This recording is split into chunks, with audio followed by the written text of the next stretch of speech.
정부가 우리 노동시장의 지속 가능성을 높이기 위해 올해를 노동개혁 먼년으로 삼고 박차를 가하고 있습니다. 정부는 무너진 노사법치를 바로 세우고 양질의 일자리를 발굴하며 동시에 산업재해 근절을 위해 역량을 총집중하고 있는데요. 이정식 고용노동부 장관을 모시고 자세한 이야기 나눠보겠습니다. 어서 오세요. 예, 안녕하십니까. 예, 정부는 노동개혁을 추진하면서 노사법치를 강조하고 있습니다. 예, 그렇습니다. 예, 윤석열 정부의 노사법치란 무엇인지, 그리고 왜 이렇게 강조하는 이유는 무엇인지 설명을 해주시죠. 예, 먼저 법치의 중요성 그리고 개혁과의 어떤 관련성이 있나 말씀드리겠습니다. 얼마 전에 그 언론 기사에 났는데 젊은 여성 노동자가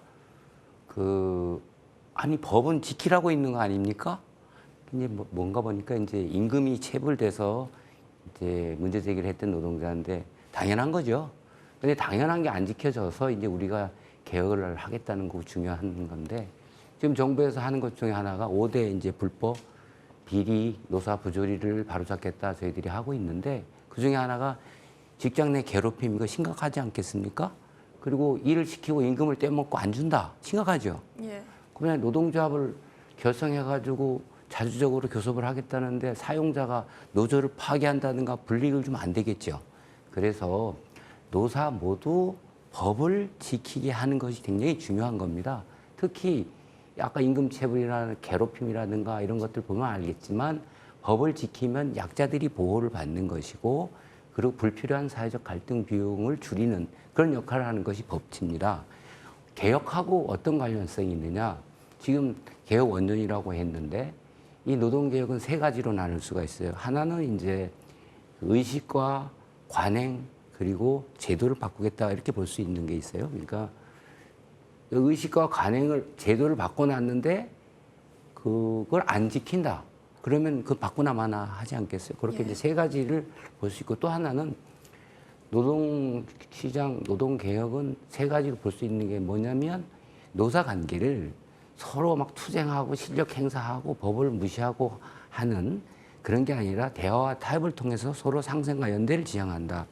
두 번째는 우리나라 지금 근로기준법이라 이런 모든 것들이 70년대 만들어졌어요. 70년 전에 만들어진 법이 지금 맞겠습니까?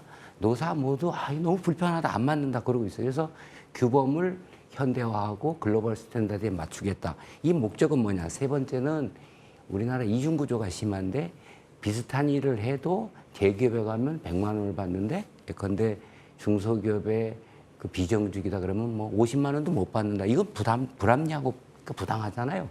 그래서 궁극적으로는 이런 것들 이중구조를 개선해서 노동시장이 제대로 작동하고 양질의 일자리를 많이 창출하겠다는 게 개혁의 이제 목표인데 그래서 저희가 시간 제도 임금 근로시간 제도를 개편하고 임금 체계를 개편했다고 이제 지난번에 발표를 했지 않겠습니까? 이런 것들이 궁극적으로는 근로기준법 개정과 같은 제도 개선으로 나타나야 되는데 이렇게 제도를 개편해 놔도 안 지키면 무용지물이라는 거죠. 네. 그래서 법치는 노동개혁의 세 가지 축인 노사관계를 대화와 타협으로 그리고 이중구조를 개선하고 그리고 모든 제도 규범을 글로벌 스탠다드에 맞게 현행화하는데 그 중심에 법치가 있다. 이렇게 볼 수가 있겠습니다. 그래서 대표적으로는 뭐 젊은이들이 취업을 하려고 했는데 아빠 찬스, 노조 찬스 쓴다? 공정치용 아니잖아요. 이런 것들을 저희들이 개선을 하겠다는 겁니다. 예. 예, 또 임금 체불과 관련해서는 법무부 장관과 함께 엄정한 처벌을 공언했습니다. 이에 대해서는 어떻게 근절해 나갈 것인지 구체적인 방안이 궁금합니다. 임금 체불은 상당히 심각한 거예요. 임금 말고는 뭐 노동자들이 생계 수단이 없는 거 아닙니까? 그럼 근로자와 그 가족 자체의 생계의 위협을 받는 그래서 우리가 반사회적 범죄라고 볼 수 있는데 이 2019년도에 1조 7천억으로 최고 정점을 기록하고 추세적으로 줄어들다가 금년 들어서 대폭 늘었어요. 한 30%가 늘어서 1조 1,400억. 근로자는 한 18만 명이 그 피해를 보고 있습니다. 이게 심각하다. 이것은 그 제도의 미비도 있고 그다음에 기업주들의 인식도 임금은 뭐 그냥 여유가 있을 때 준다 할지 아니면 벌금 뭐 몇 푼 안 되는데 내고 말지 이런 인식들이 있었어요. 그래서 이번에 확실히 뿌리 뽑아야 되겠다라는 입장에서 역사상 최초로 법무부 장관이랑 합동으로 저희가 정부의 강력한 의지를 보였죠. 그래서 악의적인 사업주가 이제 반복적으로 그리고 재산을 은닉하고 숨겨놓고 이런 것들은 그 엄정하게 처벌하겠다. 또 소액이지만 그 고의적으로 임금을 떼먹는 이런 사업주들은 엄정하게 사법 처리하겠다. 그래서 저희들이 1,600명을 기소를 하고 그리고 과거에 비해서 3배나 많은 숫자를 그 구속을 했습니다. 예. 그런데 이런 거와 동시에 지금 임금 체불이 취약한 데가 건설업 그리고 외국인 근로자 이런데 그런데 집중 단속을 해서 지금 한 130여 개 사업장이 임금 체불이 의심되고 있기 때문에 기업 감독을 하고 곧 발표를 할 거고요. 마지막으로 제도도 지금 한계가 있습니다. 그래서 그 지금 법 개정안이 국회에 들어가 있는데 신용 제재를 강화한다 할지 그리고 정부 입찰, 공사 입찰에 참여를 제한한다 할지 등등 해서 제도적으로도 임금을 체불하지 않도록 그렇게 강화를 해나갈 방침입니다. 예, 이 정부는 이렇게 사용자뿐 아니라 노동조합의 활동도 법과 상식에 부합할 것을 강조하고 있습니다. 특히 연초부터 노조의 회계 투명성을 높이기 위한 조치들이 진행이 된 텐데요. 최근 양대 노총도 회계 공시에 참여하겠다고 발표하기도 했는데 회계 투명성 왜 이렇게 중요한 건가요? 그 늦게나마 양대 노총이 뭐 참여하기로 했다는 것은 다행이고 당연한 기결이죠. 그 발표문을 보면 그 국민의 신뢰를 회복하고 뭐 이런 얘기들이 있습니다. 그런데 지금 뭐 투명성은 뭐 신뢰의 기초인데 우리가 신뢰와 그 노동조합 운영과 관련된 내용을 말씀드리면 노동조합은 그 생각이 다른 다양한 사람들이 모여 있기 때문에 민주적으로 운영해야 됩니다. 또 하나는 기업의 간섭을 받고 지원을 받아서는 안 되고 정부로부터도 자주적이어야 됩니다. 민주성과 자주성이 생명인데 그리고 그걸 토대로 노조는 신뢰를 조합원의 신뢰와 국민적 신뢰를 토대로 해서 뭐 사용자 신뢰도 마찬가지겠죠. 그래서 노사관계를 만들어 나가는데 거기서 핵심은 회계 투명성입니다.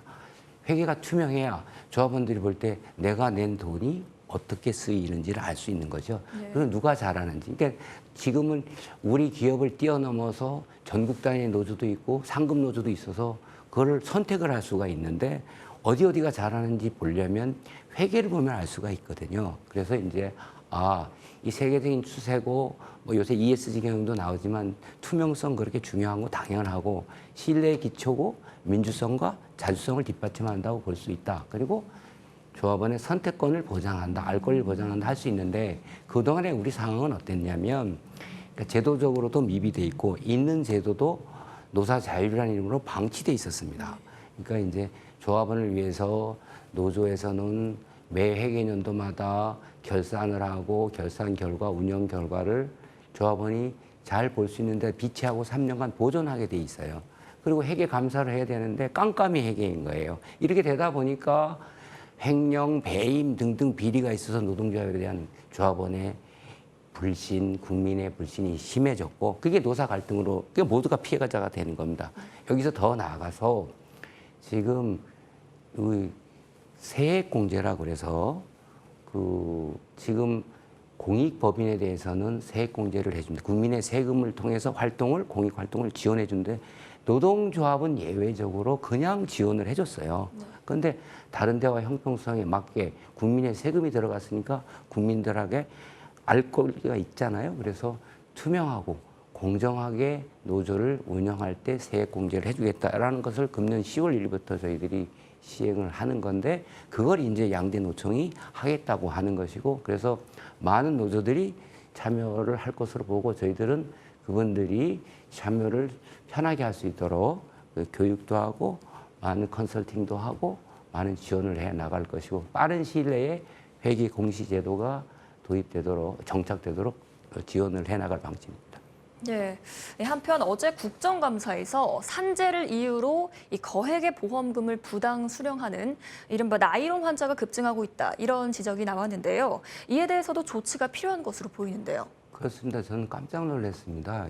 그게 사실이라면 산재보상보험기금은 산업재해로 일하다가 다치거나 돌아가신 분들을 보상하는 거 그리고 빨리 치료를 하고 재활을 해서 직장에 복귀를 하도록 도와드리는 건데 이 돈이 줄줄이 새고 나이롱 환자가 있다? 그래서 가능하면 저희들은 이 사실관계를 확인해서 근원적으로 들여다볼 필요가 있다고 판단이 돼서 저희들이 할 수 있는 뭐 감사라든가 모든 조치를 취할 거고 이 부분을 정말 엄정하게 보는 것이 윤석열 정부에서는 법치는 기본이고 그 정의, 상식, 공정이 통하는 그런 사회를 만들겠다는 것인데 여기에 정면으로 배치되는 것이기 때문에 저희들은 더욱 엄중하게 보고 있다 말씀드릴 수 있겠습니다. 예, 최근 대통령은 노동 정책에 있어서 민생과 현장을 강조하고 있습니다. 미래 세대인 청년층에 대한 가장 중요한 민생 과제는 단연 일자리일 텐데요. 청년 고용 정책 방향이 궁금하고요.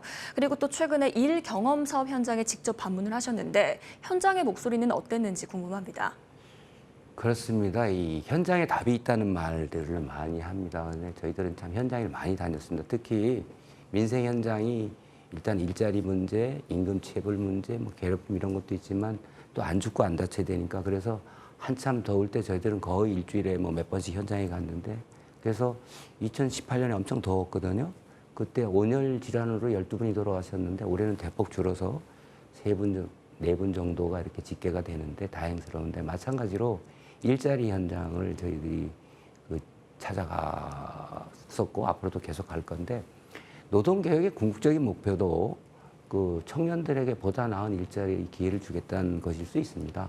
지속가능한 노동시장을 만들겠다는 건데 이 고용 지표는 좋지만 지금 10대와 20대 초반들이 정말로 이 일자리를 구하지 못한 사람들이 많고 40만 명이라는 사람이 지금 그냥 쉬고 있다. 심각한 거죠. 그래서 이분들을 위해서 저희가 SK 하이닉스와 그 협력업체인 PSK 이런 데를 찾아갔습니다. 가서 보니까 그 사업이 뭐냐면 대기업이 협력업체랑 서로 협력을 해가지고 그 상호 상생을 추구하는 그런 건데 정부의 지원을 받아서 그전에도 했었지만 여기 보니까 요새는 채용하는 트렌드가 일 경험, 직무 역량이 있느냐. 근데 학교에서 금방 졸업한 사람이 그런 경험이 있겠어요? 그래서 이거는 이제 심각하다. 그래서 트렌드가 일 경험들 요구하고 있어서 그거 가봤더니 만족도가 상당히 좋습니다. 80% 정도 저희 통계 조사가 나왔는데 이 좋은 경험을 가지고 자신감이 있다. 그래서 좋은 일자리를 구할 수 있을 것 같다. 그런데 너무 제한적이다. 널리 홍보를 해서 많은 사람들이 혜택을 받게 해줬으면 좋겠다. 이런 말씀들을 하세요. 그래서 올해 저희들이 2만 명 규모로 한 것들을 내년도에는 약 4만 8천 명 규모로 늘릴 거고 그 다음에 이제 중요한 것이 뭐냐면 일자리를 구할 수 있는 역량을 키워주는 건데 네. K 디지털 트레이닝이라는 그런 프로그램이 있습니다. 이것들이 이제 디지털 분야에 있던 걸 반도체, 2차 전지 등 첨단 산업 이쪽 분야로 이제 저희들이 확대를 하는 그런 내용도 청년들을 위한 대표적인 일자리 정책이라고 볼 수 있겠습니다. 예.